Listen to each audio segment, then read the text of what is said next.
Hi అండి, welcome to మన channel Devika institute.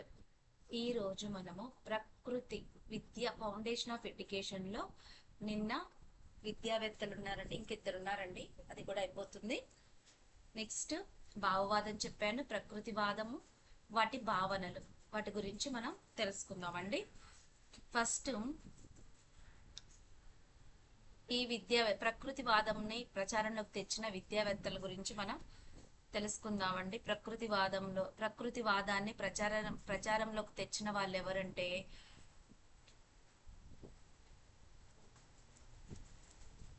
జేజే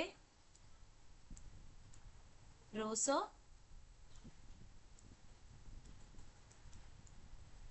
August కాప్టే, మనకు తెలుసు పెస్టాలజీ, అలాగే హార్బర్ట్.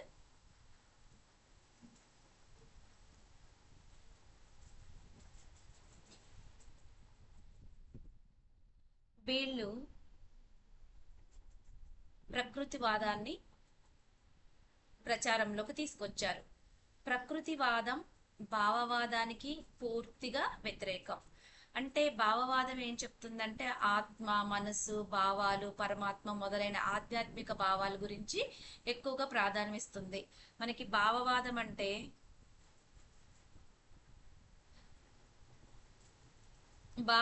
దేనికి ప్రాధాన్యత ఇస్తుంది? ఆత్మకి,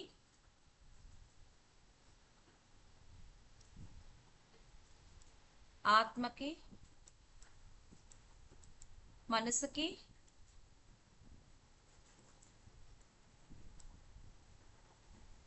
పరమాత్మకి, వీటికి భావవాదము ప్రాముఖ్యత ఇస్తే,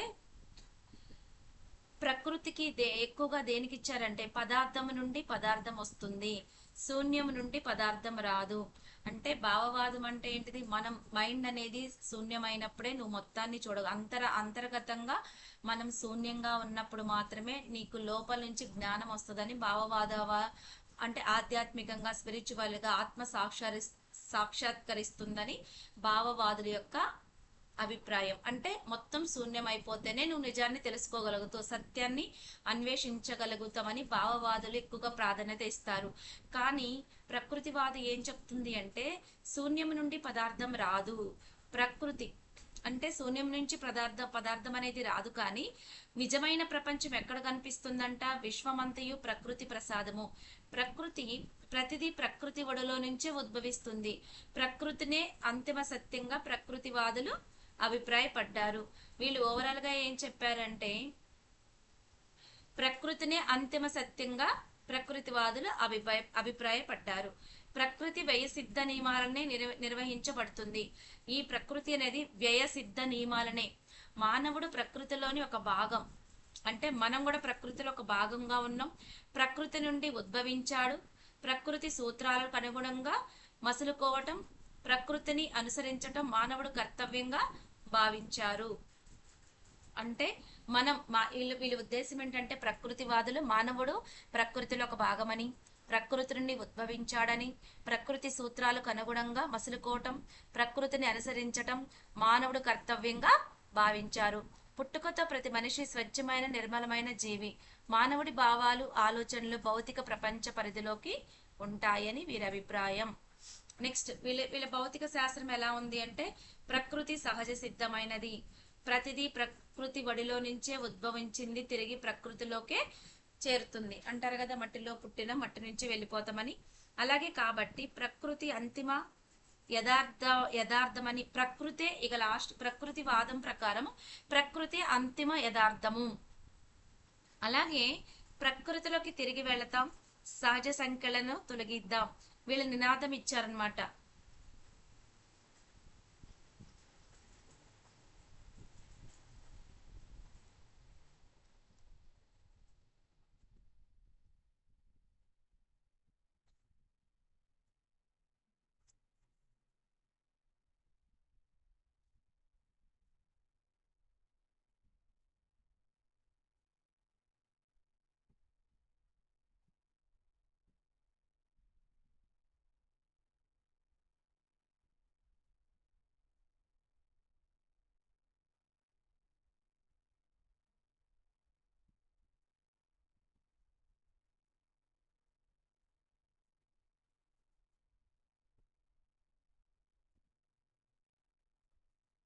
ప్రకృతిలోకి తిరిగి వెళదాం, సమాజ సంఖ్యలను తొలగిద్దాం. ఇవి ప్రకృతి యొక్క నినాదాలు. ప్రకృతివాదం మనసును, శరీరాన్ని మానవుని భౌతిక ప్రపంచం నుండి వేరు చేసి చూడలేరు. వీళ్ళేంటంటే మనసు శరీరం ఒకటే, వీళ్ళు మనసు శరీరం ఒకటే అని చెప్తారనమాట. కానీ భావవాదంలో శరీరం శరీరం కాదు, మనం ఆత్మలమని చెప్తారనమాట. అలాగే భౌతిక ప్రపంచం తర్వాత మనస్సు మెదడు వల్ల అస్తిత్వం కలిగి ఉంది, మెదడు కూడా ఒక పదార్థమే అని వీరి భావన. ఆత్మ, పరమాత్మ,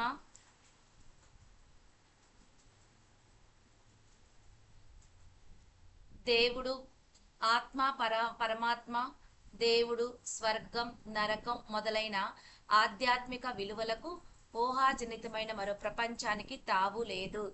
ఆత్మని, పరమాత్మని గాని, దేవుడు, స్వర్గం, నరకం ఇలాంటి ఆధ్యాత్మిక విలువలైన ఆత్మ,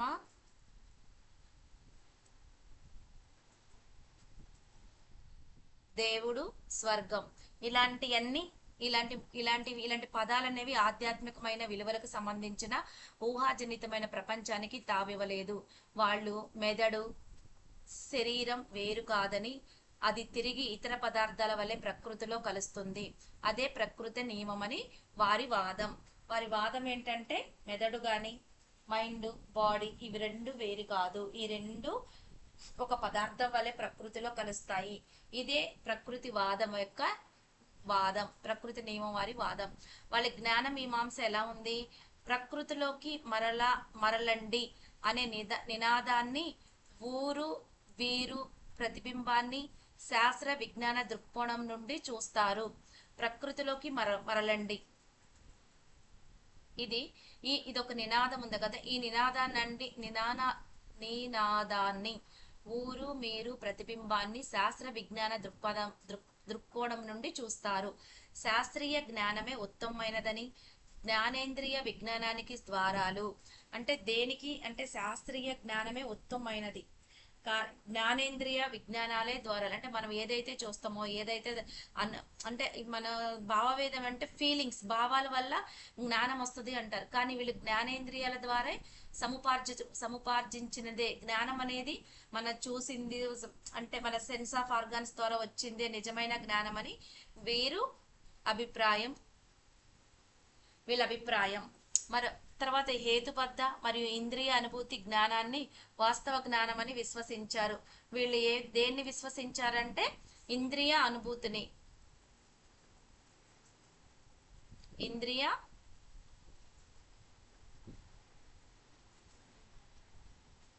ఇంద్రియ వాస్తవ జ్ఞానాన్ని విశ్వసించారు. ఆధ్యాత్మిక భావనలను, ప్రబోధాత్మక జ్ఞానాన్ని నమ్మలేదు.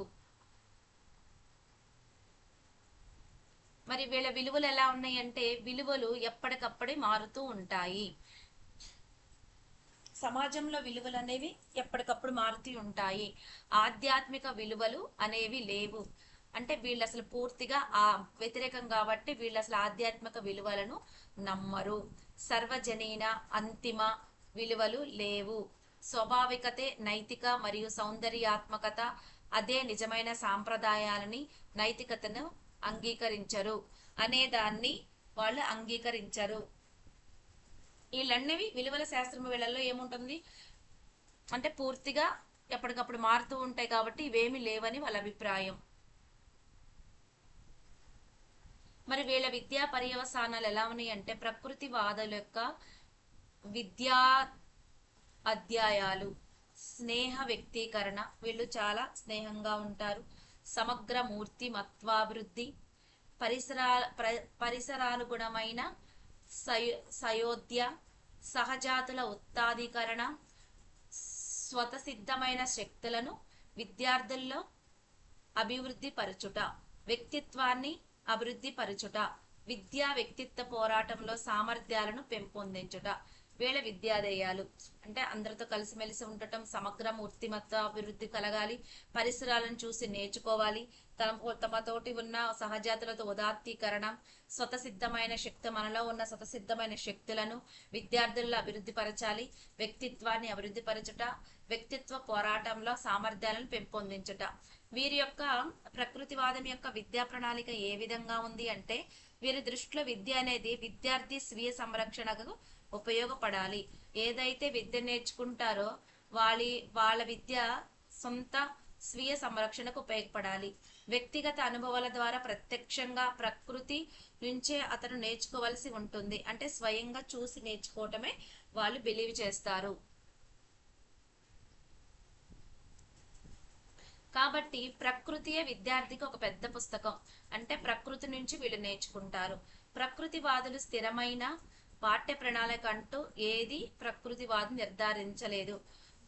సాంస్కృతిక అంశాలకు పాఠ్య ప్రణాళికలో స్థానం లేదా అంటే ప్రకృతి అధ్యయనం చేయటానికి ఉపయోగపడే భౌతిక శాస్త్రం, రసాయన శాస్త్రాలు, వృక్ష జంతు శాస్త్రాలు, చారిత్రక భౌగోళిక శాస్త్ర పఠనానికి ప్రాధాన్యత ఇచ్చారు. అంటే వీళ్ళు ప్రత్యేకంగా అంటూ పాఠ్య ప్రణాళికని తయారు చేయలేదు. విద్యార్థి అనేవాడు ప్రకృతి నుంచే చూసి ప్రత్యేకంగా నేర్చుకోవాలి. అలాగే ప్రకృతిని అధ్యయనం చేయడానికి ఉపయోగపడిన భౌతిక శాస్త్రం, రసాయన శాస్త్రాలు, వృక్ష జంతు శాస్త్రాలు, చారిత్రక విషయాల గురించి, ఖగోళ శాస్త్రం పఠనానికి వాళ్ళు ప్రకృతికి పడే విధంగా వీళ్ళు ఈ పాఠ్యానికి వీళ్ళు ప్రాధాన్యత ఇచ్చారు. విషయ నిర్ధారణ చేసుకునే శాస్త్రీయ దృక్పథంలో అలమర్చుకోవటానికి ప్రాధాన్యత జరిగింది. ఏదైనా శాస్త్రీయ దృక్పథంలో విషయాన్ని అర్థం చేసుకోవటానికి ప్రాధాన్యత ఇచ్చారు. ఆరోగ్యం, వృత్తి జీవనం, కుటుంబ జీవనం, హేతువుకి ప్రాధాన్యత ఇచ్చారు. అంటే వీళ్ళకి కుటుంబ జీవితం ఉంటుంది. మరి భావవాదాలకి ఎలా ఉంటదంటే, వాళ్ళు ఇక స్పిరిచువాలిటీగా ఆధ్యాత్మికంగా ఎదుగుతారు కాబట్టి వాళ్ళ కుటుంబానికి వాళ్ళు ఉండరు. వాళ్ళు విడిగా కొంతమంది ఏంటంటే ఇక దైవంలోకి వెళ్ళిపోతారు, పూర్తిగా సన్యాసులుగాను అట్లా మిగిలిపోతారనమాట. కానీ వీళ్ళు మాత్రం వృత్తి జీవనం అంటే బ్రతకటానికి, కుటుంబ జీవనం, హేతువుకి ప్రాధాన్యం ఇచ్చారు. ఆధ్యాత్మిక వాదానికి, దైవ బోధనకు, మత బోధనకు స్థానం ఈ ప్రకృతివాదులు ఇవ్వలేదు. వీళ్ళ దృష్టిలో ఇవి అవసరం లేదు. వీళ్ళు కుటుంబ జీవనం, వృత్తి జీవనం, హేతువుకి ప్రాధాన్యత ఇచ్చారు. ప్రాధాన్యతలు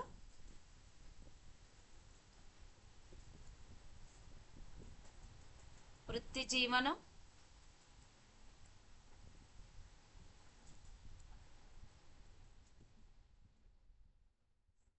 కుటుంబ జీవనం,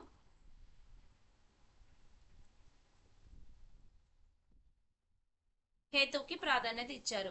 మరి వీళ్ళు ప్రాధాన్యత ఇవ్వనివి అంటే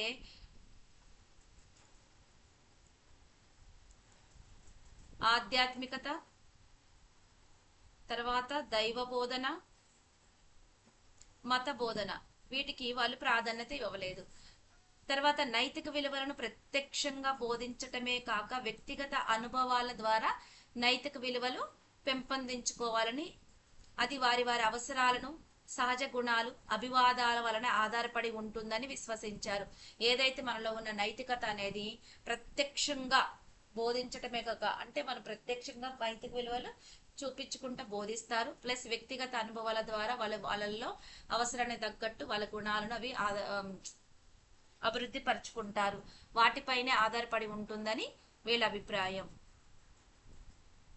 మరి వీళ్ళ బోధన ఎలా ఉంది? బోధనా పద్ధతులు, వీళ్ళ ప్రకృతివాదంలో బోధన కంటే అభ్యాసన, స్వీయ అభ్యాసన, ప్రత్యక్ష జనాభా మొదలైన శిశు కేంద్రీకృత అభ్యాసన పద్ధతులను ప్రాధాన్యత ఇచ్చారు. అభ్యాసన, స్వీయ అభ్యాసన, ప్రత్యక్ష జనాభా మొదలైన శిశు కేంద్రిత అభ్యాసన, పని చేస్తూ నేర్చుకోవటం, ఆటల ద్వారా విద్యా బోధన, క్రీడా పద్ధతి, తర్వాత ప్రత్యక్ష అనుభవం, స్వయం విద్యా పరిశోధన పద్ధతి అలాగే ద్వారా వీరు సూచించారు. శిశు కేంద్రీకృత, పనిచేస్తూ నేర్చుకోవటం, క్రీడా పద్ధతి, ప్రత్యక్ష అనుభవం, స్వయం విద్యా పరిశోధన. డాల్టన్ పద్ధతి, హారిస్టిక్ పద్ధతులు వీళ్ళు ఎక్కువగా ఈ పద్ధతులను విద్యా బోధనలకు ఉపయోగించారండి. అంటే మూలాలు ప్రకృతి భావాజాల నుండే పుట్టినవి. ఇలాంటివన్నీ ఎక్కడి నుంచి పుట్టినవి? ప్రకృతి నుంచే పుట్టినవి. శాస్త్ర జ్ఞానానికి పెంపొందించటంలో విద్యార్థిని ఒక శాస్త్రవేత్తగా, నేర్చుకోవడానికి ఉపయోగపడే వ్యక్తిగా తయారు చేస్తారనమాట. మరి ఇక్కడ ఇందులో నేర్పించే ఉపాధ్యాయుడు ఎలా ఉంటాడంటే, భావవాదంలో అన్ని తెర ముందుండే నడిపే ఉపాధ్యాయుడు. అవును, ఎందుకంటే అవి స్పిరిచువల్ కాబట్టి ఖచ్చితంగా గురువు ఎదురుగానే నేర్చుకోవాలి. ఎందుకంటే అది మన ఇన్నర్ జర్నీ. భావవాదంలో చెప్పిన ఆధ్యాత్మికతంగా అంతా ఇన్నర్, మనల్ని మన స్వయం, మనల్ని మన క్రమశిక్షణతో మనం గురువు ముందే నేర్చుకోవాలి. ఎందుకంటే అది మన అంతర్గతం యొక్క జ్ఞానాన్ని పైకి లేపుతుంది కాబట్టి మనం ఖచ్చితంగా గురువు ముందే నేర్చుకోవాలి. సెట్ చక్రాలు అంటారు, ఈ 7 చక్రాస్ యాక్టివేట్ అవుతా ఉంటాయి, కుండలిని యాక్టివేట్ అవుతుంది కాబట్టి చాలా రిలీజ్ అవుతా ఉంటాయి. అవన్నీ తెలియకుండా ఉంటే, విడిగా ఉంటే చాలా రిస్క్ తో కూడుకుంది కాబట్టి గురువు అనేవి భావవాదంలో కంపల్సరీగా అవసరం. కానీ ప్రకృతి వాదంలో గురువు ఎలా ఉంటాడో, తెర వెనక ఉండి కథ నడిపిస్తాడు. హితబోధకుడు, భావవాదంలో హితబోధకుడు ఉంటాడు, కానీ ప్రకృతి వాదంలో ఉపాధ్యాయుడు హితబోధ ఇవ్వడు, బోధకుడు కాదు, కేవలం సహాయకుడు మాత్రంగానే వ్యవహరిస్తాడు. ప్రకృతి వాదంలో ఉపాధ్యాయుడు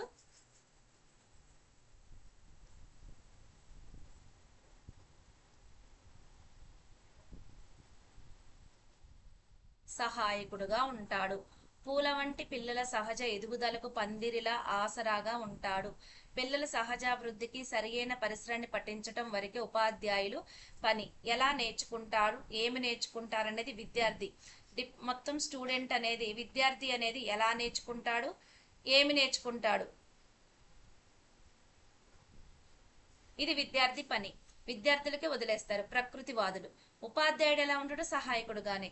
తర్వాత పరిశీలకుడుగా ప్రేక్షక పాత్ర వహిస్తూ ఏదైనా ఇబ్బందికరమైన పరిస్థితి ఏర్పడినప్పుడు మాత్రమే అతను అక్కడికి రావలసి ఉంటుంది. సహాయకుడుగాను,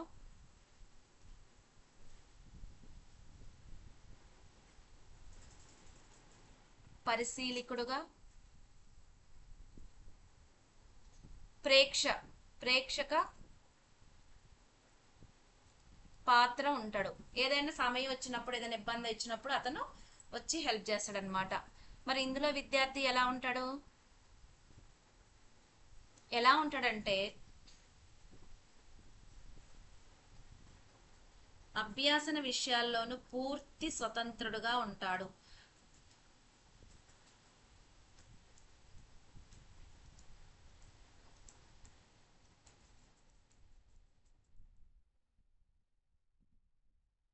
పూర్తి స్వాతంత్రుడుగా ఉంటాడు. అలాగే ఎలాంటి భయాలకు కానీ, శారీరక దండలకు కానీ లోను కాకుండా, అంటే అతను కొట్టరు తిట్టరు అనే భయం ఉండదు. ఇక అంటే చూస్తూ నేర్చుకుంటూ, చేస్తూ నేర్చుకుంటూ ఉంటాడు కాబట్టి, వాళ్ళకి ఉపాధ్యాయుడు కూడా హెల్ప్ చేస్తాడు కాబట్టి అందులో ఎలాంటి ఇన్వాల్వ్మెంట్ ఉండదు కాబట్టి ఉపాధ్యాయులకి, అతనికి ఎలాంటి భయం ఉండదు. అదే ప్రాజెక్ట్ వర్క్ చేయమంటే, పిల్లలు సైన్స్ ప్రాజెక్ట్ చేయాలంటే వాళ్ళు ఎంత ఇంట్రెస్ట్ చూపిస్తారు. అలాంటివి అనమాట. ఇష్టానుసారంగా, సహజ గుణాలకు అనుగుణంగా, సహజ ధోరణులకు అనుగుణంగా జరుగుతుంది. ఇది ప్రకృతివాదుల యొక్క మన పేపర్ 2లో ఇది విద్య తాత్విక ఆధారాల్లో భావవాదం అయిపోయిందండి. విద్యావేత్తలు ఇంకా 2 ఉన్నాయి. ప్రకృతివాదం అయిపోయింది. దీని గురించి మీరు ఇంకా నీట్గా చదువుకోనండి. MCQ తయారు చేస్తా. ప్లీజ్ లైక్ చేయండి, షేర్ చేయండి, సబ్స్క్రైబ్ చేసుకోండి. Thank you so much.